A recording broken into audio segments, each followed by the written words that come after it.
Hello everyone, welcome back to Shri Raksha Academy. In today's video, we are going to understand mainly English pedagogy. English ಪೆಡಗಾಜಿಯಲ್ಲಿ ಏನು parts ಬರುತ್ತೆ, English ಪೆಡಗಾಜಿಯನ್ನು ಮೊದಲು ನಾವು understand ಮಾಡ್ಕೊಂಡ್ರೆ ಆಮೇಲೆ ನಾವು ಕಾನ್ಸೆಪ್ಟ್ ಅಂಡರ್ಸ್ಟ್ಯಾಂಡ್ ಮಾಡ್ಕೊಂಡು ಕ್ವೆಶನ್ಸನ್ನು ಈಸಿಲಿ ಆನ್ಸರನ್ನು ಮಾಡ್ಕೋಬೋದು. ಓಕೆ, ಸೊ ಫಸ್ಟ್ ನಾವೇನು ಮಾಡ್ಕೊಳ್ಳೋನು, ಪೆಡಗಾಜಿದ್ದು ಕಾನ್ಸೆಪ್ಟನ್ನು ಅರ್ಥ ಮಾಡ್ಕೊಳ್ಳೋನು. ಪೆಡಗಾಜದಲ್ಲಿ ಯಾವ ರೀತಿಯಾಗಿ ಯಾವ್ಯಾವ ಪಾರ್ಟ್ಸ್ ಬರುತ್ತೆ ಅಂಥೇಳಿ ನೆಕ್ಸ್ಟ್ ಅದನ್ನು ಅಡಾಪ್ಟ್ ಮಾಡ್ಕೊಂಡು ಕ್ವೆಶನ್ ಆನ್ಸರ್ಸನ್ನು ಅದರಲ್ಲಿ ಅಪ್ಲೈ ಮಾಡಿಕೊಂಡು ನಾವು ಈಸಿಲಿ ಪೆಡಗಾಜಿ ಮೇಲೆ ಬರುವಂತಹ 15 ಮಾರ್ಕ್ಸನ್ನು ತಗೋಬಹುದು. ಪೆಡಗಾಜಿ ಮೇಲೆ ಎಷ್ಟೊಂದು ಫೋಕಸ್ ಯಾಕೆ ಮಾಡ್ತಾ ಇದ್ದೀನಿ ಅಂದರೆ, grammar part, passage reading, ಪೋಯಟ್ರಿದಿಂದ already ನಿಮ್ಗೆ ಕ್ವೆಶನ್ ಪೇಪರ್ದಲ್ಲಿನೇ ಮಾರ್ಕ್ಸ್ ಸಿಗುತ್ತೆ. ಸೊ ಪೆಡಗಾಜಿನ ಅಂಡರ್ಸ್ಟ್ಯಾಂಡ್ ಮಾಡ್ಕೊಳ್ರಿ, ಉಳಿದೆಲ್ಲ ವಿಷಯಗಳಲ್ಲೂ ನಿಮ್ಗೆ ಏನಾಗ್ತೈತಿ, ಈಸಿ ಆಗ್ತೈತಿ. Okay, so let start today's class. C language ಅಂದರೆ ಭಾಷೆ. Language is a medium through which one can express once ideas. Okay, ideas, thoughts and feelings. ಭಾಷೆಯಿಂದ ನಾವೇನು ಮಾಡ್ಕೋಬಹುದಂದರೆ, ನಮ್ಮ ಭಾಷೆಯಿಂದ ನಾವು ಬೇರೆಯವರೊಂದಿಗೆ ಐಡಿಯಾಸನ್ನು ಶೇರ್ ಮಾಡ್ಕೋಬಹುದು, ಥಾಟ್ಸನ್ನು ಶೇರ್ ಮಾಡ್ಕೋಬಹುದು, ಫೀಲಿಂಗ್ಸನ್ನು ಶೇರ್ ಮಾಡ್ಕೋಬಹುದು. There are many languages in the world. ಎಲ್ಲರಿಗೂ ಆಲ್ರೆಡಿ ಗೊತ್ತಿದೆ, ಪ್ರತಿಯೊಂದು ರಾಜ್ಯವು ತನ್ನದೇ ಆದ ಒಂದು ಭಾಷೆಯನ್ನು ಹೊಂದಿರುತ್ತೆ. ಅಲ್ಲಿ ಇರುವಂತಹ ವ್ಯಕ್ತಿಗಳ ಮೇಲೆ ಅದು ಆಧಾರಿತವಾಗಿರುತ್ತೆ. There is no specific relationship. Okay, there is no specific relationship between language and script. Okay, so there is no specific relationship. Why? Language is a system of communication, whereas script is a system of writing. Okay, ಇದು language ಅನ್ನೋದು ಕಮ್ಯುನಿಕೇಷನ್ಗೆ help ಆಗುತ್ತೆ. Okay, so language is useful for communication, whereas script is useful for writing method. Understood? Yes. Any language can be written in any script. Any language can written in the form of any of the what script. There is no fixed relationship between them. Why? Because language can be written in many script and script can be written in many of the language. Script ಅನ್ನು ಯಾವುದೋ ಒಂದು writing method ಅಂದರೆ ಯಾವುದೋ ಒಂದು ಲ್ಯಾಂಗ್ವೇಜ್ದಲ್ಲಿ ನಾವೇನು ಮಾಡ್ಬೋದು, ಬರೀಬಹುದು. Communication ಸಹ ನಾವು ಬೇಕಾದ ಒಂದು ಲ್ಯಾಂಗ್ವೇಜ್ ಮುಖಾಂತರ ಕಮ್ಯುನಿಕೇಟನ್ನು ಮಾಡಬಹುದು. ಕಾನ್ಸೆಪ್ಟ್ ಅರ್ಥ ಮಾಡ್ಕೊಳ್ರಿ. ಲ್ಯಾಂಗ್ವೇಜ್ ಇದು ಯಾಕೆ ನಾವು ಇಷ್ಟೆಲ್ಲ ಪಾಯಿಂಟ್ಸನ್ನು ಅರ್ಥ ಮಾಡ್ಕೊತ ಹೋಗತ್ತೀವಿ ಅಂದರೆ, ಕ್ವೆಶನ್ಸು ಕಾನ್ಸೆಪ್ಟ್ ಮೇಲೆನ ಬೇಸ್ಡ್ ಆನ್ ಕಾನ್ಸೆಪ್ಟನ್ನು ನಮ್ಗೆ ಏನಾಗ್ತೈತೆ ಅಂದ್ರೆ ಕ್ವೆಶನ್ ಆಗ್ತವೆ. Language is medium through which one can share the thoughts, feelings like this. Script ಮೇಲೆ, ನೆಕ್ಸ್ಟು ಸ್ಪೆಸಿಫಿಕ್ ಆಗಿ ರಿಲೇಷನ್ಶಿಪ್ಸ್ ಮೇಲೆ, ಆಮೇಲೆ ಲ್ಯಾಂಗ್ವೇಜ್ ಮೇಲೆ ಈ ರೀತಿ ಕ್ವೆಶನ್ಸು ಆಗ್ತವೆ. So next is very important, language families. Okay, language families ಅನ್ನೋದು ಏನು? ಲ್ಯಾಂಗ್ವೇಜು ಯಾವ ಒಂದು ಫ್ಯಾಮಿಲೀಸ್ ಒಳಗೆ ಬರ್ತವೆ, ಯಾವುದೊಂದು ಗ್ರೂಪ್ಸ್ದಲ್ಲಿ ಬರ್ತವೆ ಅಂತ ಹೇಳಿ ನಾವು ಲ್ಯಾಂಗ್ವೇಜ್ ಫ್ಯಾಮಿಲೀಸ್ ಮುಖಾಂತರ ತಿಳ್ಕೊಬೋದು. Indo European is very important because ನಮ್ದು ಇಂಗ್ಲೀಷು ಇಂಡೋ ಯುರೋಪಿಯನ್ ಒಂದು ಫ್ಯಾಮಿಲಿ ಒಳಗೆ ಬರುತ್ತೆ. ಇಂಡೋ ಯುರೋಪಿಯನ್ ಒಳಗೆ ಬರುವಂತಹ ಫ್ಯಾಮಿಲೀಸ್ ಲ್ಯಾಂಗ್ವೇಜಸ್ ಯಾವುದಂದರೆ Hindi, Gujarati and English etcetera. Dravidian ಒಂದು ಫ್ಯಾಮಿಲಿ ಒಳಗೆ ಬರುವಂತಹ languages Tamil, Telugu, Kannada, Malayalam. Next Tibeto Burman ಒಳಗೆ ಬರುವಂತಹ ಲ್ಯಾಂಗ್ವೇಜಸ್ ಫ್ರಾಮ್ ಈಸ್ಟರ್ನ್ ಇಂಡಿಯಾ. ಪೂರ್ವ ದೇಶೀಯ ಒಂದು ಭಾಷೆಗಳು ನಮ್ಮ ಟಿಬೆಟೋ ಬರ್ಮನ್ದಿಂದ ಬರುತ್ತೆ. Austro Asiatic languages in Jharkhand, central Asia. Okay, then Andamanese. ಇದೊಂದು ಲ್ಯಾಂಗ್ವೇಜ್ ಫ್ಯಾಮಿಲೀಸನ್ನು ಏನು ಮಾಡ್ಕೊಳ್ರಿ ಅಂದ್ರೆ ನೀವು ಅರ್ಥ ಮಾಡ್ಕೊಳ್ರಿ. ಇಂಡೋ ಯುರೋಪಿಯನ್ ಈದಿಂದ ಸ್ಟಾರ್ಟ್ ಆಗುವಂತಹನ. ಓಕೆ, ಒಂದು ಕೀ ಪಾಯಿಂಟ್ ಇಟ್ಕೊಳ್ರಿ, ಇ. These both comes under the Indo European. English language comes under the Indo European language. Next, forms of language. ಲ್ಯಾಂಗ್ವೇಜಲ್ಲಿ ಯಾವ ಒಂದು ಪ್ರಕಾರಗಳು ಬರುತ್ತವೆ ಅಂತ ಹೇಳಿ ನಾವು ತಿಳ್ಕೊಬಹುದು. ಫಾರ್ಮ್ಸ್ ಆಫ್ ಲ್ಯಾಂಗ್ವೇಜ್ದಲ್ಲಿ as we are saying like oral language and written language. ಲಿಖಿತ ಒಂದು ಭಾಷೆ ಮತ್ತು ಮೌಖಿಕ ಭಾಷೆ ಅಂತ ಹೇಳಿ ನಾವು ತಿಳ್ಕೋಬಹುದು. Return language is more stable and credible than oral language. ಮೌಖಿಕ ಭಾಷೆಗಿಂತನೂ ನಾವು ಹೆಚ್ಚು ಮಹತ್ವ ಎದಕ್ಕೆ ಕೊಡ್ತೀವಿ ಅಂದರೆ ರಿಟರ್ನ್ ಲ್ಯಾಂಗ್ವೇಜ್. ಇಲ್ಲಿ ನಾವು ನಮ್ಮ ಥಾಟ್ಸ್, ಐಡಿಯಾಸ್, ಕಾನ್ಸೆಪ್ಟನ್ನು ಡಿಟೇಲ್ಡ್ ಮೆಥಡ್ದಲ್ಲಿ ನಾವೇನು ಮಾಡ್ಕೋಬಹುದು ಅಂದ್ರೆ ಅಂಡರ್ಸ್ಟ್ಯಾಂಡ್ ಮಾಡ್ಕೊಂಡು ಅಲ್ಲಿ ಕಾನ್ಸೆಪ್ಟನ್ನು ಕನ್ಕ್ಲೂಡ್ ಮಾಡಲಿಕ್ಕೆ ನಮಗೇನಾಗುತ್ತೆ, ಹೆಲ್ಪ್ ಆಗುತ್ತೆ. Okay, so forms of languages are oral language and written language. Yes, now see, ಒಂದು 2018ದಲ್ಲಿ ನೆಕ್ಸ್ಟ್ 2021 ಇದು ಒಂದು ಕ್ವೆಶನ್ ಪೇಪರ್ಸ್ದಲ್ಲಿ ಕ್ಯಾರೆಕ್ಟರಿಸ್ಟಿಕ್ಸ್ ಆಫ್ ಲ್ಯಾಂಗ್ವೇಜ್ ಮೇಲೆ ಒಂದು ಕ್ವೆಶನ್ ಬಂದಿದೆ. ಓಕೆ, ಸೊ ಅವ್ರು ಹೆಂಗೆ ಕೇಳ್ತಾರೆ ಅಂದರೆ ಆಪ್ಷನ್ಸ್ದಲ್ಲಿ ABCD ಸೀಕ್ವೆನ್ಸ್ ವೈಸು ಕ್ಯಾರೆಕ್ಟರಿಸ್ಟಿಕ್ಸನ್ನು ಹಾಕಿರ್ತಾರೆ. ಒಂದು ಆಪ್ಷನ್ದಲ್ಲಿ ಕ್ಯಾರೆಕ್ಟರಿಸ್ಟಿಕ್ಕು ಅದಕ್ಕೆ ಮ್ಯಾಚ್ ಆಗ್ತಿರೋದಿಲ್ಲ. Which one is not the characteristic of language ಅಂತ ಹೇಳಿ ಅವರು ಕೇಳ್ತಾರೆ. ಸೊ ನಾವು ನೋಡ್ಕೊತ ಹೋಗೋಣ. ಓಕೆ, ಇದನ್ನು ಬರೀ ನೀವು ಅಂಡರ್ಸ್ಟ್ಯಾಂಡ್ ಮಾಡ್ಕೊರಿ. ಈ ಬೇಸಿಕ್ ಕಾನ್ಸೆಪ್ಟ್ ನಿಮ್ಮದು ಸ್ಟ್ರಾಂಗ್ ಇತ್ತಂದರೆ ನೀವು ಬೇಕಾದ ಕ್ವೆಶನನ್ನು ಈಸಿಲಿ ಅಂಡರ್ಸ್ಟ್ಯಾಂಡ್ ಮಾಡ್ಕೊಂಡು ನೀವೇನು ಮಾಡ್ಕೋಬಹುದು, ನಿಮ್ಮ ಮಾರ್ಕ್ಸನ್ನು ನೀವು ತಗೋಬಹುದು. Language is symbolic and dynamic. Language ಅನ್ನೋದು ಸಿಂಬಾಲಿಕ್ನೂ ಇರುತ್ತೆ, ಡೈನಾಮಿಕ್ಕೂ ಇರುತ್ತೆ.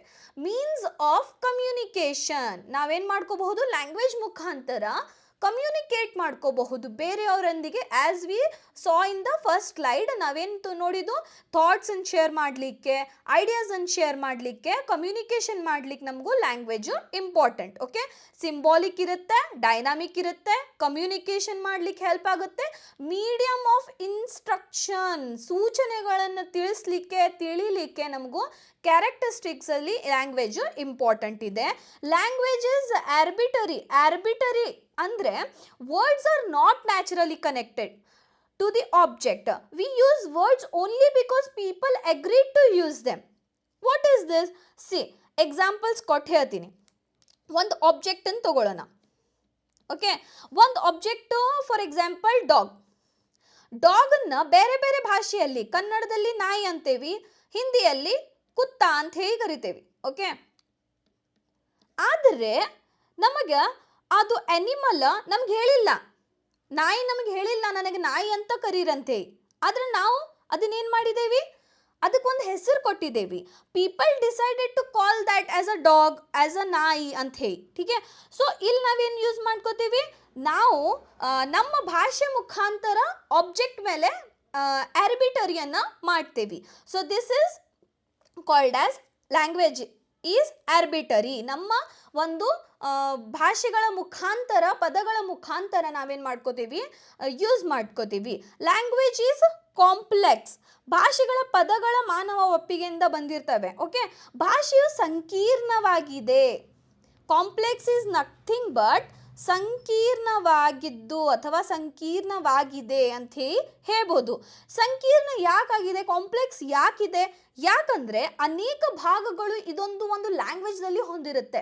ಒಂದು ಲ್ಯಾಂಗ್ವೇಜನ್ನು ಅಂಡರ್ಸ್ಟ್ಯಾಂಡ್ ಮಾಡ್ಕೋಬೇಕು. ಫಾರ್ ಎಕ್ಸಾಂಪಲ್, ಲ್ಯಾಂಗ್ವೇಜ್ನಲ್ಲಿ ಬರುವಂತಹ ಗ್ರಾಮರ್ ಪಾರ್ಟನ್ನು ನೀವು ಅಂಡರ್ಸ್ಟ್ಯಾಂಡ್ ಮಾಡ್ಕೋಬೇಕಂದ್ರೆ ನೀವು ಗ್ರಾಮರ್ದಲ್ಲಿ ಬರುವಂತಹ ರೂಲ್ಸನ್ನು ಅಂಡರ್ಸ್ಟ್ಯಾಂಡ್ ಮಾಡ್ಕೋಬೇಕು, ಮೀನಿಂಗ್ಸನ್ನು ಅಂಡರ್ಸ್ಟ್ಯಾಂಡ್ ಮಾಡ್ಕೋಬೇಕು, ಡೆಫಿನೇಷನ್ಸನ್ನು ಅಂಡರ್ಸ್ಟ್ಯಾಂಡ್ ಮಾಡ್ಕೋಬೇಕು, ದೆನ್ ಪಾರ್ಟ್ಸ್.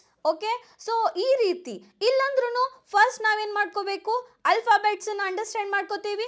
ಅದರ ಪ್ರಕಾರ ನಾವೇನು ಮಾಡ್ಕೋತೀವಿ, ಆ ಬೇಸ್ಡ್ ಆನ್ ಅಲ್ಫಾಬೆಟ್ಸ್ ನಾವೊಂದು ಪದ ರಚನೆ ಮಾಡ್ತೇವೆ. ಆ ಪದವನ್ನು ತೊಗೊಂಡು ನಾವೇನು ಮಾಡ್ಕೋತೀವಿ, ಸೆಂಟೆನ್ಸ್ದಲ್ಲಿ ಹಾಕ್ತೇವೆ. ಕೆಲವೊಂದು ಪದಗಳನ್ನು ತಗೊಂಡು ನಾವು ಸೆಂಟೆನ್ಸ್ದಲ್ಲಿ ಯೂಸ್ ಮಾಡ್ತೇವೆ. ಈ ರೀತಿಯಿಂದ ಒಂದು ವಾಕ್ಯ ರಚನೆ ಆಗುತ್ತೆ. ಇದು ಸಂಕೀರ್ಣ. Okay, so this one is language is complex. Next, yes, language acquisition. ನಾ ಮಾಡಿದಂತಹ 2 ವಿಡಿಯೋಸ್ದಲ್ಲಿನ ರಿಪೀಟ್ ಆಗಿದೆ ಈ ಕ್ವೆಶನ್. ಅಂದ್ರೆ ನೀವೇ ತಿಳ್ಕೊಳ್ರಿ ಲ್ಯಾಂಗ್ವೇಜ್ ಎಕ್ವಿಸಿಷನ್ ಅನ್ನೋದು ಎಷ್ಟೊಂದು ಇಂಪಾರ್ಟೆಂಟ್ ಇದೆ. ಕಂಪಲ್ಸರಿ 100% ಇಲ್ಲಿ ಒಂದು ಕ್ವೆಶನ್ ಬೀಳುತ್ತೆ ಲ್ಯಾಂಗ್ವೇಜ್ ಎಕ್ವಿಸಿಷನ್ ಮೇಲೆ. ಸೊ ಲ್ಯಾಂಗ್ವೇಜ್ ಎಕ್ವಿಸಿಷನ್ ಅನ್ನೋದು ಕಾನ್ಸೆಪ್ಟ್ ಈಸಿಲಿ ಅರ್ಥ ಮಾಡ್ಕೊಂಡು ಅದನ್ನು ತಲೆ ಒಳಗೆ ಫಿಕ್ಸ್ ಮಾಡ್ಕೊಳ್ರಿ. ವಾಟ್ ಈಸ್ ಎಕ್ವಿಸಿಷನ್ ಅಂತ ಆಲ್ರೆಡಿ 2 ವಿಡಿಯೋಸ್ದಲ್ಲಿ ತಿಳಿಸಿದ್ದೀನಿ. ಆದರೂ ಇಲ್ಲಿ ನಿಮ್ಗೆ ಕ್ಲಿಯರ್ ಮಾಡ್ತಾ ಇದ್ದೀನಿ, ಯಾಕಂದರೆ ಇದೊಂದು ಟಾಪಿಕ್ ಬಹಳ ಇಂಪಾರ್ಟೆಂಟ್ ಇದೆ. Okay, so when a language is learned naturally, C very easy topic it is. ಯಾವಾಗ ನಾವು ನ್ಯಾಚುರಲಿ ಆಗಿ ಕಲಿತೀವಿ ವಿದೌಟ್ ಎನಿ ಸಿಸ್ಟಮೆಟಿಕ್ ಪ್ರಾಕ್ಟೀಸ್, ಯಾವುದೇ ಒಂದು ಪ್ರಾಕ್ಟೀಸ್ ನಮಗಿದಕ್ಕೂ ಬೇಕಾಗಿಲ್ಲ. ಮತ್ತು ನ್ಯಾಚುರಲಿ ಆಗಿ ನಾವು ಯಾವಾಗ ಕಲಿತೇವಿಲ್ಲ ಅದಂತಹ ಲ್ಯಾಂಗ್ವೇಜನ್ನು ನಾವು ಲ್ಯಾಂಗ್ವೇಜ್ ಎಕ್ವಿಸಿಷನ್ ಅಂತ ಹೇಳಿ ಕರಿತೇವೆ. It refers to the process of learning a native or second language. Native language ಅಂದ್ರೆ ನಾನು ಆಲ್ರೆಡಿ ನಿಮ್ಗೆ ಹೇಳಿದ್ದೇನೆ. ಓಕೆ, ನಾವು ಬೈ ಬರ್ತ್ ಕಲಿಯುವಂತಹ ಲ್ಯಾಂಗ್ವೇಜನ್ನು ನೇಟಿವ್ ಲ್ಯಾಂಗ್ವೇಜ್ ಅಂತ ಹೇಳಿ ಕರಿತೇವೆ. Acquisition is nothing but by birth learning the language. Okay, without any formal education. ಇಲ್ಲಿ ಕಲಿಕೆ ಬೇಕಾಗಿಲ್ಲ.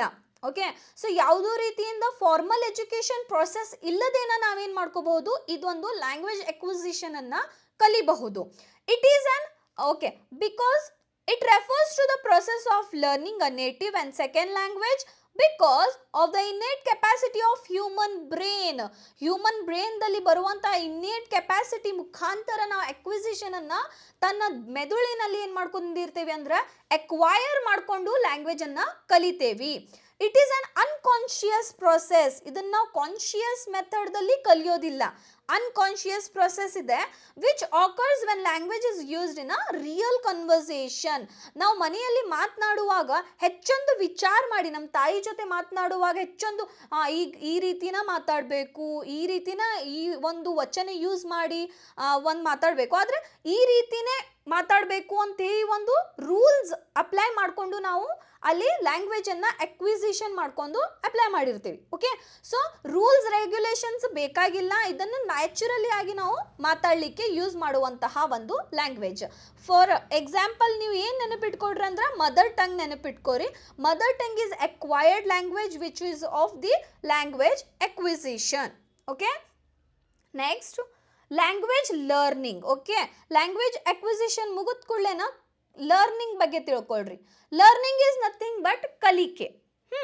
When a language is learned in a systematic way, ಅಲ್ಲಿ ನಾವು ನ್ಯಾಚುರಲ್ ವೇ ಒಳಗೆ ಕಲ್ತಿದ್ದು, ಇಲ್ಲಿ ನಾವು ಸಿಸ್ಟಮೆಟಿಕ್ ವೇ ಒಳಗು ನಮ್ಗಿಲ್ಲೇನು ಬೇಕು, ಪಾಠಶಾಲೆ ಬೇಕು, ಪಠ್ಯಕ್ರಮ ಬೇಕು, ಇನ್ವಿರಾನ್ಮೆಂಟ್ ಬೇಕು, ಇಲ್ಲೆಲ್ಲ ಇತ್ತಂದ್ರೆ ಒಂದು ಮಗು ಒಳ್ಳೆ ರೀತಿಯಿಂದ ಶಿಕ್ಷಣವನ್ನು ಪಡೆಯಬಹುದು ಅಂಥೇಳಿ ನಾವು ಹೇಳಬಹುದು. Okay, learning a language is an all inclusive process. Inclusive process, we have to apply this to every child. ಎಲ್ಲರಿಗೂ, ಎಲ್ಲ ವಿದ್ಯಾರ್ಥಿಗಳಿಗೂ ನಾವು ಸಮನ್ವಯ ರೀತಿಯಿಂದ ಶಿಕ್ಷಣವನ್ನು ಕೊಡಬೇಕು. ಯಾವ ಒಂದು ವಿದ್ಯಾರ್ಥಿದಲ್ಲಿನೂ ನಾವು ವ್ಯತ್ಯಾಸವನ್ನು ಮಾಡಬಾರ್ದು. ಈ ರೀತಿಯಿಂದ ನಾವು ಕಲಿಕೆಯನ್ನು ಮುಂದೂಡಬೇಕು. Learning is a conscious process. Acquisition ಅನ್ನೋದು ಅನ್ಕಾನ್ಶಿಯಸ್ ಪ್ರೊಸೆಸ್ ಇತ್ತು. ಅಲ್ಲಿ ನಾವು ಬಹಳ ವಿಚಾರ ಮಾಡಿ ಯಾವುದೋ ಒಂದು ಸ್ಟೆಪ್ಪನ್ನು ತಗೋತಾ ಇರಲಿಲ್ಲ. ಆದರೆ ಲರ್ನಿಂಗ್ದಲ್ಲಿ ಪ್ರತಿಯೊಂದು ವಿಷಯವನ್ನು ಕಾನ್ಶಿಯಸ್ ರೀತಿಯಿಂದನೇ ಮಾಡಬೇಕು. And it is very more effective because ಒಂದು ಕಾನ್ಸೆಪ್ಟನ್ನು ಅರ್ಥ ಮಾಡ್ಕೋತೀವಿ, ಅರ್ಥ ಮಾಡ್ಕೊಂಡು ಅದು ಅಡ್ಯಾಪ್ಟ್ ಮಾಡ್ತೀವಿ, ಆಮೇಲೆ ಅದ್ರ ಮೇಲೆ ಎಕ್ಸಾಮ್ ಬರಿತೀವಿ, ಆ ಎಕ್ಸಾಮ್ ಬೇಸ್ಡ್ ನಮ್ಗೆ ರಿಸಲ್ಟ್ ಸಿಗುತ್ತೆ. ಈ ರೀತಿಯಿಂದ ಏನಾಗುತ್ತೆ, ಕಲಿಕೆ ಮುಂದುವರಿಯುತ್ತೆ. Then done in a meaningful situation of a familiar environment, as I already told you. As per Skinner ಮುಖಾಂತರ ಇದೇನು, language is learned by imitation and reinforcement. Language ಅನ್ನೋದು ಇಮಿಟೇಷನ್ ಮತ್ತು ರೀಇನ್ಫೋರ್ಸ್ಮೆಂಟ್ ಮುಖಾಂತರ ಕಲಿಕೆ ಆಗುತ್ತೆ ಅಂಥೇಳಿ ನಾವು ಹೇಳ್ತಾ ಇದ್ದಾರೆ. ಯಾರು ಹೇಳ್ತಾ ಇದ್ದಾರೆ? ಸ್ಕಿನ್ನರ್ ಹೇಳ್ತಾ ಇದ್ದಾರೆ. ಇವರು CDP ದಲ್ಲಿ ಬಹಳ ಇಂಪಾರ್ಟೆಂಟ್ ರೋಲ್ ಪ್ಲೇ ಮಾಡ್ತಾರೆ. ಓಕೆ, CDPಯನ್ನು ನೀವು ಓದ್ತಾ ಇದ್ರೆ ಅಂದರೆ ನಿಮ್ಗೆ ಗೊತ್ತಾಗಿರಬೇಕು. ಇಮಿಟೇಷನ್ ಅಂದರೆ ಏನು? Imitation is nothing but copying others. Okay, copying others. Imitation is nothing but copying others, which is why reinforcement is nothing but giving rewards or the connections. ಇದನ್ನ ಒಂದು ಎಕ್ಸಾಂಪಲ್ ಮುಖಾಂತರ ನಿಮ್ಗೆ ತಿಳಿಸ್ತೇನೆ ನೋಡ್ರಿ. ಓಕೆ, ಈಗ ಒಂದು ಮಗು ಮತ್ತು ತಾಯಿ ಒಳಗೆ ಸಂಭಾಷಣೆ ನಡೆಯುತ್ತೆ. ಓಕೆ, ತಾಯಿ ಏನು ಹೇಳ್ತಾರೆ? ಮಿಲ್ಕ್ ಅಂತ ಹೇಳ್ತಾರೆ. ಮಿಲ್ಕ್ ಅಂದ್ಕೊಳ್ಳೇನ ಮಗು ಏನು ಮಾಡುತ್ತೆ? ಅದಕ್ಕೆ ರಿಪೀಟ್ ಮಾಡುತ್ತೆ ಮಿಲ್ಕ್ ಅಂತ ಹೇಳಿ. That is imitation. Copying others, ಎಲ್ಡರ್ಸನ್ನು ನೋಡಿ ಕಾಪಿ ಮಾಡ್ತಾ ಇದೆ ಅಥವಾ ಟೀಚರ್ಸನ್ನು ನೋಡಿ ಕಾಪಿ ಮಾಡ್ತಾ ಇದೆ. ಯಾವುದೇ ಒಂದು ವರ್ಡ್ದು ಪ್ರೊನೌನ್ಸಿಯೇಷನ್ ಮಗುಗೆ ಬರ್ತಾ ಇಲ್ಲ, ಟೀಚರ್ ಕರೆಕ್ಟ್ ವೇದಲ್ಲಿ ಆ ವರ್ಡನ್ನು ಪ್ರೊನೌನ್ಸಿಯೇಷನ್ ಮಾಡಿದರೆ ಮಗು ಅದನ್ನು ನೋಡಿ ಕಲಿಯುತ್ತೆ. ಈ ವರ್ಡ್ದು ಪ್ರೊನೌನ್ಸಿಯೇಷನ್ ಈ ರೀತಿ ಇದೆ, ಲೈಕ್ ದಿಸ್. ಓಕೆ, ಅದೇನಾದರೂ ತಾಯಿ ಮಿಲ್ಕ್ ಅಂದಿದಾಗ ಮಗು ಏನಾದರೂ ಮಿಕ್ ಅಂತ ಹೇಳಿತು. ಓಕೆ, ಮಿಲ್ಕ್ ಇದ್ದಿದ್ದು ಮಿಕ್ ಅಂತ ಹೇಳಿತಂದರೆ ಅದನ್ನು ತಾಯಿ ಇದ್ದವ್ರು ಏನು ಮಾಡಬೇಕು? ಅವ್ರಿಗೆ ಕರೆಕ್ಟ್ ಮಾಡಬೇಕು. Okay, that is not mik baby, that is milk ಅಂತ ಹೇಳಿ ಅವ್ರು ಹೇಳಬೇಕು. ಓಕೆ, ಅದು ಮಿಕ್ ಅಲ್ಲ, ಮಿಲ್ಕ್.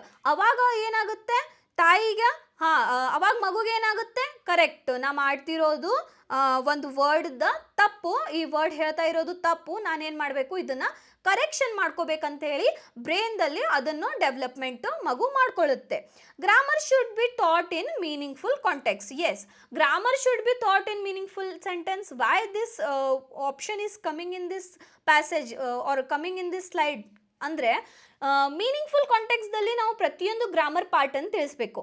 ಫಾರ್ ಎಕ್ಸಾಂಪಲ್ಸ್, ಮೀನಿಂಗ್ಸ್ ಹೇಳ್ಕೊಡ್ಬೇಕು, ಮೀನಿಂಗ್ಸ್ ಆದಮೇಲೆ ಡೆಫಿನೇಷನ್ಸ್ ತಿಳಿಸ್ಬೇಕು, ಡೆಫಿನೇಷನ್ಸ್ ಆದಮೇಲೆ ಎಕ್ಸಾಂಪಲ್ಸ್ ಕೊಟ್ಟು ತಿಳಿಸ್ಬೇಕು, ಈ ರೀತಿ. ಆಮೇಲೆ ಅವ್ರಿಗೆ ಓನ್ ಎಕ್ಸಾಂಪಲ್ಸ್ ಕೊಡಬೇಕು ಅದ್ರ ಮೇಲೆ. ಓಕೆ, ಪಾರ್ಟ್ಸ್ ಆಫ್ ಸ್ಪೀಚ್ ತೊಗೊಂಡು ಅಂದರೆ ನೌನ್ದಲ್ಲಿ ಬರುವಂತಹ ಪರ್ಸನ್, ನೌನ್, ಪ್ಲೇಸ್, ನೌನ್, ಅವ್ರಿಗೆ ಎಕ್ಸಾಂಪಲ್ ಸಾಲ್ವ್ ಮಾಡ್ಲಿಕ್ಕೆ ಕೊಡಬೇಕು. ಅವಾಗೇನಾಗುತ್ತೆ, learning is in a better way. Okay, learning ಆಗೋದು ಚಲೋ, ಒಂದು ಒಳ್ಳೆ ರೀತಿಯಲ್ಲಿ ಲರ್ನಿಂಗ್ ಆಗುತ್ತೆ. ಇಲ್ಲಿ ನೋಡ್ರಿ, ಅಕ್ವಿಸಿಷನ್ ಮತ್ತು ಲರ್ನಿಂಗದ ಡಿಫ್ರೆನ್ಸ್ ಬಿಟ್ವೀನ್ ಅಕ್ವಿಸಿಷನ್ ಮತ್ತು ಲರ್ನಿಂಗ್ ಅನ್ನ ತಗೊಂಡಿದ್ದೀವಿ. Okay, similar to child's first language, as I told you, it is a native language, mother language. Formal knowledge of language ಅಂದರೆ ಫಾರ್ಮಲ್ ಎಜುಕೇಷನ್ ಮುಖಾಂತರ ಪಡೆಯುವಂತಹ ಒಂದು language learning. Acquisition is nothing but a native language. Acquisition is home language or mother tongue. Okay, next, learning is happens overall way. Overall ಅಂದರೆ ಎಲ್ಲ ರೀತಿಯ ಒಂದು ಸುವಿಧೆಗಳನ್ನು ನಮಗಲ್ಲಿ ಬೇಕು. It is happens in subconscious method, it is happens in a conscious method. Picking up a language, ನಾವು ಮಾತನಾಡುವಾಗ ಮಗು ಯಾವುದೋ ಒಂದು ನಿಯಮಗಳನ್ನು ಅಪ್ಲೈ ಮಾಡ್ಕೊಂಡು ಅಲ್ಲಿ ಮಾತನಾಡಲಿಕ್ಕೆ ಸ್ಟಾರ್ಟ್ ಮಾಡೋದಿಲ್ಲ. ಫಸ್ಟ್ ಏನು ಮಾಡುತ್ತೆ, ಮಗು ಸೌಂಡ್ ಪ್ರೊಡ್ಯೂಸ್ ಮಾಡುತ್ತೆ.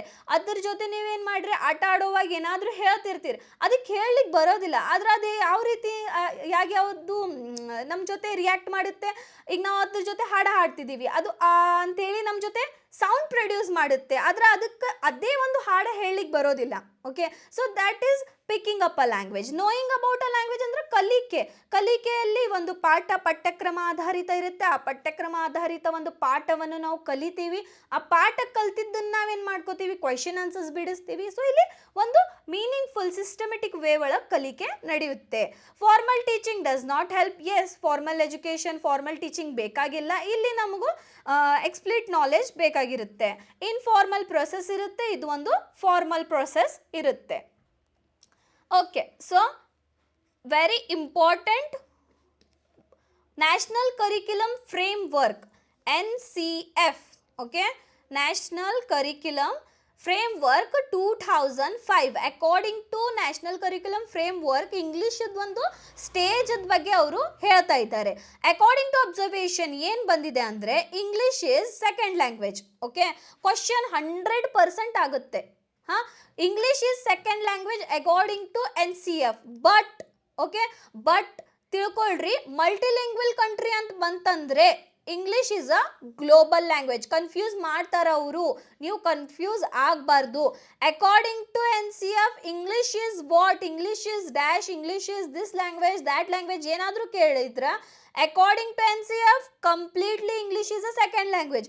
ಬಟ್ ಅಲ್ಲೇನಾದರೂ ಮಲ್ಟಿಲಿಂಗ್ವಲ್ ಅಂತ ಹೇಳಿ ಬಂತು, ಕ್ವಶನ್ದಲ್ಲಿ ಮಲ್ಟಿಲಿಂಗ್ವಲ್ ಅಂತ ಹೇಳಿ ಬಂತಂದ್ರೆ ಅದನ್ನ ಕಣ್ಣು ಮುಚ್ಚಿ ಗ್ಲೋಬಲ್ ಲ್ಯಾಂಗ್ವೇಜ್ ಅಂತ ಹಾಕ್ರಿ, ಸೆಕೆಂಡ್ ಲ್ಯಾಂಗ್ವೇಜ್ ಹಾಕ್ಲಿಕ್ಕೆ ಹೋಗಬೇಡ್ರಿ.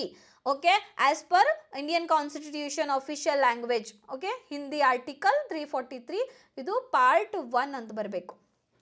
ನೆಕ್ಸ್ಟ್ ನೋಡ್ರಿ, ಇದೆ ಆಸ್ ಪರ್ ಇಂಡಿಯನ್ ಕಾನ್ಸ್ಟಿಟ್ಯೂಷನ್, ಭಾರತ ಸಂವಿಧಾನದ ಮುಖಾಂತರ ಆಸ್ ಪರ್ ಓಲಾ.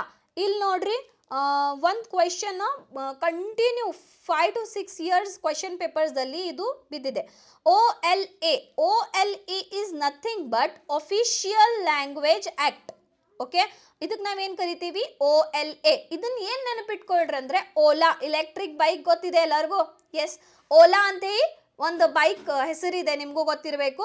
ಸೊ ಅದ್ರ ಪ್ರಕಾರ ನೆನಪಿಟ್ಕೊಳ್ರಿ, as per OLA official language act, official language ಕಾಯ್ದೆಯ ಪ್ರಕಾರ ಅದು ಹೊರಡಿಸಿದ್ದು 1963, 1963ದಲ್ಲಿ.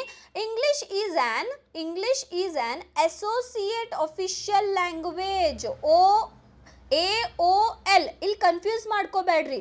OL ಏನ ಬೇರೆ, AOL ಅನ್ನ ಬೇರೆ. Okay, as per according to OLA ಕೇಳಿದ್ರಂದ್ರೆ ಅಸೋಸಿಯೇಟ್ ಆಫಿಷಿಯಲ್ ಲ್ಯಾಂಗ್ವೇಜ್ ಯಾವುದು, ಇಂಗ್ಲಿಷ್. ಓಕೆ, ಆರ್ಟಿಕಲ್ ಎತ್ತರೊಳಗೆ ತಿಳಿಸಿದ್ದಾರೆ 343(2). ಆಫಿಷಿಯಲ್ ಲ್ಯಾಂಗ್ವೇಜ್ ಯಾವುದಿದೆ, Hindi, article 343(1). See, Noam Chomsky. Yes, Noam Chomsky is very famous in this pedagogy. Why? Why famous? Because LAD ಅನ್ನುವಂತಹ ಒಂದು device ಅನ್ನ ಇವರು ಕಂಡು ಹಿಡಿದಿದ್ದಾರೆ. ಯಾರು, ನಾಮ್ ಚಾಮ್ಸ್ಕಿ. ಕ್ವೆಶ್ಚನ್ ಏನಾಗ್ಬೋದು, LAD ಡಿವೈಸ್ ಯಾರು ಕಂಡು ಹಿಡಿದ್ರಂತೆ ಆಗ್ಬೋದು, ಅವಾಗ ನಮ್ಮ ಆನ್ಸರ್ ನಾಮ್ ಚಾಮ್ಸ್ಕಿ ಆಗಬೇಕು. ನಾಮ್ ಕೇಳಿಲ್ಲ ಅಂದರೆ ಚಾಮ್ಸ್ಕಿ ಅಂತಾರೆ, ಟಿಕ್ ಮಾಡ್ರಿ. ದೆನ್ LAD ಡಿವೈಸ್ ಅದು ಫುಲ್ ಫಾರ್ಮನ್ನು ಕ್ವಶನ್ ಆಗಿದೆ. Okay, C, Noam Chomsky says we have innate ability to acquire language. Language ಅನ್ನು ಅಕ್ವೈರ್ ಮಾಡಲಿಕ್ಕೆ ನಮ್ಮಲ್ಲಿ ಬಹಳಷ್ಟು ಕೆಪಬಿಲಿಟಿ ಇದೆ ಅಂತೇಳಿ ನಾಮ್ ಚಾಮ್ಸ್ಕಿ ಹೇಳಿದ್ದಾರೆ. Okay, which years of children ಬಗ್ಗೆ ಅವ್ರು ಮಾತಾಡ್ತಾ ಇದ್ದಾರೆ. C, LAD is nothing but language acquisition device is most active birth to 5 years. Okay, starting ನಿನ್ನ ಚೈಲ್ಡ್ಹುಡ್ದಿಂದ 5 ಇಯರ್ಸ್ ಮಟ್ಟ LAD ಡಿವೈಸ್ ನಮ್ದು ತಲೆ ಒಳಗೆ ಏನಾಗಿರುತ್ತೆ ಅಂದರೆ ಅವರು ಇನ್ನೇಟ್ ಕೆಪಾಸಿಟಿಯನ್ನು ಡೆವಲಪ್ ಮಾಡಲಿಕ್ಕೆ ಇರುತ್ತೆ ಅಂತೇಳಿ ನಾಮ್ ಚಾಮ್ಸ್ಕಿ ಅವರು ಹೇಳಿರ್ತಾರೆ. Language skill for learning a language without any making much efforts, which is why ನಾವೇನು ಮಾಡ್ತೀವಿ ಅಂದ್ರೆ ಮದರ್ ಟಂಗನ್ನು ಬಹಳಷ್ಟು ಒಂದು ತೊಂದರೆಯಿಂದ ಕಲ್ಕೊಳ್ಳೋದಿಲ್ಲ, ಈಸಿಲಿ. ಓಕೆ, ಈಸಿಲಿ ನಾವು ಅಕ್ವೈರ್ ಮಾಡಿಕೊಂಡು ನಾವು ಲ್ಯಾಂಗ್ವೇಜ್ ಮದರ್ ಟಂಗನ್ನು ಕಲ್ಕೋತೀವಿ. ಹೆಂಗೆ ಕಲ್ಕೋತೀವಿ ಅಂದರೆ because of LAT. Okay, language skills ನೋಡ್ಕೊಡ್ರಿ. Yes, language skills is very important. Language skills ಯಾವಿದಾವೆ, listening, speaking and reading and writing. Okay, ಇದಕ್ಕೆ ನಾವೇನಂತೀವಿ, ಲ್ಯಾಂಗ್ವೇಜ್ ಸ್ಕಿಲ್ಸ್ ಅಂತ ಹೇಳ್ತೀವಿ. Listening, speaking, reading, writing already ನಿಮ್ಗೆ ಗೊತ್ತಿದ್ದಾವೆ. ಆದರೆ ಒಂದು ಸ್ವಲ್ಪ ಲಕ್ಷ ಕೊಡ್ರಿ. ಲಿಸ್ನಿಂಗ್ ಮತ್ತು ರೀಡಿಂಗ್ ಇವು ಯಾವ ಲ್ಯಾಂಗ್ವೇಜಸ್, ಆಮೇಲೆ ಸ್ಪೀಕಿಂಗ್ ಮತ್ತು ರೈಟಿಂಗ್ ಇವು ಯಾವ ಲ್ಯಾಂಗ್ವೇಜಸ್ ಅಂತ ಹೇಳಿ ಒಂದು ಸ್ವಲ್ಪ ನೋಡೋಣ. ಲಿಸ್ನಿಂಗ್ ಮತ್ತು ಸ್ಪೀಕಿಂಗ್ ಅನ್ನೋದು ರಿಸೆಪ್ಟಿವ್ ಲ್ಯಾಂಗ್ವೇಜ್. ಓಕೆ, ಇದಕ್ಕೆ ನಾವು ಮತ್ತೊಂದು ಏನು ಕರಿತೇವೆ ಅಂದರೆ ಪ್ಯಾಸಿವ್ ಲ್ಯಾಂಗ್ವೇಜ್ ಅಥವಾ ಪ್ಯಾಸಿವ್ ಸ್ಕಿಲ್ ಅಂತ ಹೇಳಿನೂ ಕರಿತೇವೆ. ಲಿಸ್ನಿಂಗ್ ಮತ್ತು ರೀಡಿಂಗ್ ಹೆಂಗೆ ಇದು ರಿಸೆಪ್ಟಿವ್, ಇಲ್ಲಿ ನಾವು ಇನ್ಫಾರ್ಮೇಷನನ್ನು ರಿಸೀವ್ ಮಾಡ್ಕೋತೀವಿ by listening or by reading. ನಂತರ ಸ್ಪೀಕಿಂಗ್ ಮತ್ತು ರೈಟಿಂಗ್ ಇವು ಯಾವ ಲ್ಯಾಂಗ್ವೇಜಸ್ ರೀ ಅಂದ್ರೆ ಇದು ಪ್ರೊಡಕ್ಟಿವ್ ಲ್ಯಾಂಗ್ವೇಜ್. ಇದೊಂದು productive language, active language, expressive language ಅಂತ ಹೇಳಿ ನಾವು ಹೇಳ್ಬೋದು. Okay, then expressive. ಎಸ್, ಇಲ್ಲಿ ಇಂಪಾರ್ಟೆಂಟ್ ಇರೋದೇ ಇದು. ರಿಸೆಪ್ಟಿವ್ ಲ್ಯಾಂಗ್ವೇಜಸ್ ಅಥವಾ ರಿಸೆಪ್ಟಿವ್ ಸ್ಕಿಲ್ಸ್ ಯಾವುದಂತ ಹೇಳಿ ಇವರು ಕೇಳ್ತಾರೆ. ರಿಸೆಪ್ಟಿವ್ ಸ್ಕಿಲ್ಸ್ ಯಾವುವು, ಲಿಸ್ನಿಂಗ್ ಮತ್ತು ರೀಡಿಂಗ್. ಅದೇ ಪ್ರೊಡಕ್ಟಿವ್ ಸ್ಕಿಲ್ಸ್ ಯಾವುವು, ಆಕ್ಟಿವ್ ಸ್ಕಿಲ್ಸ್ ಯಾವುವು ಅಥವಾ ಎಕ್ಸ್ಪ್ರೆಸಿವ್ ಸ್ಕಿಲ್ಸ್ ಯಾವುವು ಅಂತ ಕೇಳಿರಂದ್ರೆ ಸ್ಪೀಕಿಂಗ್ ಮತ್ತು ರೈಟಿಂಗ್. ಇಲ್ಲಿ ನೀವು ಒಂದು ಸ್ವಲ್ಪ ಲಕ್ಷ ಕೊಟ್ಟ ಇದನ್ನು ನೋಡ್ಕೊಳ್ರಿ. Okay, next. ಎಸ್, ಈಗವಾಗ ನಾವೇನು ನೋಡ್ತಾ ಇದ್ದೀವಿ, primary skills, reinforcement skills and the sub skills of writing. ಇದನ್ನೆಲ್ಲ ಇಷ್ಟು ಡಿಟೇಲ್ ಆಗಿ, ಇಷ್ಟು ಡೆಪ್ತ್ ಆಗಿ ಯಾಕೆ ಹೇಳ್ತಾ ಇದ್ದೀವಿ, ಇಷ್ಟೆಲ್ಲ ಡೆಪ್ತ್ ಆಗಿ ಯಾಕೆ ತಿಳಿಸ್ತಾ ಇದ್ದೀವಿ ಅಂದರೆ ಇದ್ರ ಮೇಲೇ ಕ್ವೆಶನ್ಸ್ ಆಗ್ತವೆ. ರಿಸೆಪ್ಟಿವ್ ಸ್ಕಿಲ್ ಈಗಾಗಲೇ ನಾನು ನಿಮ್ಗೆ ತಿಳಿಸಿದೆ. ಸೊ ರಿಸೆಪ್ಟಿವ್ ಸ್ಕಿಲ್ಸ್ ಯಾವ ಅಂತ ಕೇಳಿದ ಕೂಡಲೇ ನೀವೇನಾದರೂ ಈ ವಿಡಿಯೋ ಕಂಪ್ಲೀಟಾಗಿ ನಿಮ್ಮ ಸೆನ್ಸಸ್ದಲ್ಲಿ ಕಾನ್ಷಿಯಸ್ ಒಂದು ಕೊಟ್ಟು ನೀವು ಚಲೋದಮ್ಮೆ ಕೇಳಿರಂದ್ರೆ ಇದು ನೀವು ಈಸಿಲಿ ಆ ಕ್ವೆಶನ್ಗೆ ಅರ್ಥ ಮಾಡಿಕೊಂಡು ಅದನ್ನು ಆನ್ಸರ್ ಮಾಡಬಹುದು. ಓಕೆ, ಸೊ ಪ್ರೈಮರಿ ಸ್ಕಿಲ್ಸ್ ನಮ್ಮ ಬೇಸ್ ಮೊದಲು ಸ್ಟ್ರಾಂಗ್ ಇರಬೇಕು. ಬೇಸ್ ಸ್ಟ್ರಾಂಗ್ ಇದ್ದರೆ ನಾವು ಬೇಕಾದ ಕ್ವೆಶನನ್ನು ಅಂಡರ್ಸ್ಟ್ಯಾಂಡ್ ಮಾಡ್ಕೊಂಡು ಅದನ್ನು ನಾವು ಪೆಡಗಾಲಜಿ ಒಳಗಿನ ಮಾರ್ಕ್ಸ್ ತೊಗೋಬೋದು. ಓಕೆ, ಸೊ ಇದಕ್ಕೆ ನಾವೇನು ಮಾಡ್ಕೊಳ್ಳೋಣ ಅಂದ್ರೆ ಪೆಡಗಾಲಜಿ ಸ್ಟ್ರಾಂಗ್ ಮಾಡ್ಕೊಳ್ಳೋಣ. ಸಿ, ಪ್ರೈಮರಿ ಸ್ಕಿಲ್ಸ್ ಯಾವ್ಯಾವ ಅದಾವೆ, listening and speaking. Reinforcement skills ಏನಿದು, ರೀಇನ್ಫೋರ್ಸ್ಮೆಂಟ್ ಸ್ಕಿಲ್ಸು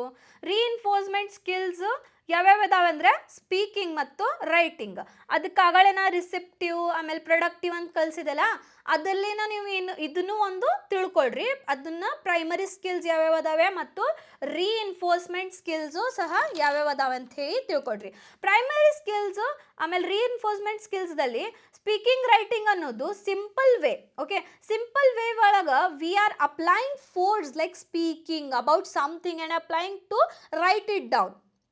ಸ್ಪೀಕಿಂಗ್ ಮತ್ತು ರೈಟಿಂಗ್ ಅಂದರೆ ಇಲ್ಲಿ ಫೋರ್ಸ್ ಅಪ್ಲೈ ಮಾಡ್ಕೊಂಡು ನಾವು ತಿಳಿಸ್ತೇವೆ. ಓಕೆ, ಒಂದು ಕಾನ್ಸೆಪ್ಟ್ ಅನ್ನು ತಗೋತೀವಿ, ಅಲ್ಲಿ ನಾವು ಸಿಂಬಾಲ್ಸು ಆಮೇಲೆ ವರ್ಡ್ಸನ್ನು ಹುಡುಕ್ತೀವಿ, ಒಂದು ಮೆಥಡನ್ನು ಒಂದು ಪ್ರಿಪೇರ್ ಮಾಡ್ಕೋತೀವಿ ಕಮ್ಯುನಿಕೇಷನ್ ಮಾಡಲಿಕ್ಕೆ. ದೆನ್ ನಾವು ಅದನ್ನು ರೈಟ್ ಇಟ್ ಡೌನ್ ಮಾಡ್ಕೋತೀವಿ. Okay, so that is nothing but reinforcement of the skill.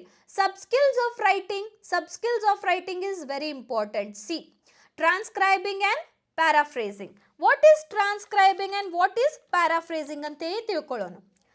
Transcribing is nothing but listening to an audio and writing the words. Listening to the audio. ಈಗ ನಾ ಕಲಿಸ್ತಾ ಇದ್ದೀನಿ ನಿಮಗೆ. Okay, so ಇದನ್ನು ನೀವು ಏನು ಮಾಡ್ಕೊಳತ್ತಿದ್ದೀರಿ, listen ಮಾಡ್ಕೊಳತ್ತಿದ್ದೀರಿ. ಆಮೇಲೆ ಅದನ್ನು ನೀವೇನು ಮಾಡ್ಕೊಳತ್ತಿದ್ದೀರಿ ಅಂದ್ರೆ ರೈಟಿಂಗ್ ದಿ ವರ್ಡ್ಸ್, ನೀವು ನೋಟ್ ಡೌನ್ ನೋಟ್ಸ್ ಮಾಡ್ಕೊಳತ್ತಿದ್ದೀರಿ. ಅದಕ್ಕೆ ನಾವೇನಂತೀವಿ ಅಂದ್ರೆ transcribing, converting spoken into written form. ಈಗ ಇದನ್ನು ನೋಡ್ತೀರಿ ವಿಡಿಯೋಸ್, ಆಮೇಲೆ ನಿಮ್ಮದು ಓನ್ ನೋಟ್ಸನ್ನು ಯಾವಾಗ ನೀವು ಪ್ರಿಪೇರ್ ಮಾಡ್ಕೊಳ್ತಿರಲ್ಲ, ಅದಕ್ಕೆ ನಾವೇನಂತ ಕರಿತೀವಿ ಅಂದ್ರೆ ಟ್ರಾನ್ಸ್ಕ್ರೈಬಿಂಗ್ ಅಂತ ಹೇಳಿ ಕರಿತೀವಿ. Okay, next paraphrasing. Paraphrasing is nothing but expressing the same meaning using different words. Okay, ಒಂದು ನಮ್ಮ ಎಕ್ಸ್ಪ್ರೆಸ್ ಮಾಡೋದು ಫೀಲಿಂಗ್ಸನ್ನು ಡಿಫ್ರೆಂಟ್ ವರ್ಡ್ಸ್ ಮುಖಾಂತರ ನಾವೇನು ಮಾಡ್ತೀವಿ, ಇಲ್ಲಿ ನಮ್ಮ ಥಾಟ್ಸ್ ಐಡಿಯಾಸನ್ನು ಶೇರ್ ಮಾಡ್ಕೋತೀವಿ. For example, the boy is intelligent. Okay, the boy is intelligent. ಅದನ್ನು ನಾ ಇಂಟೆಲಿಜೆಂಟನ್ನು ತೆಗೆದು ಸ್ಮಾರ್ಟ್ ಅಂತ ಹಾಕ್ತೀನಿ. The boy is smart.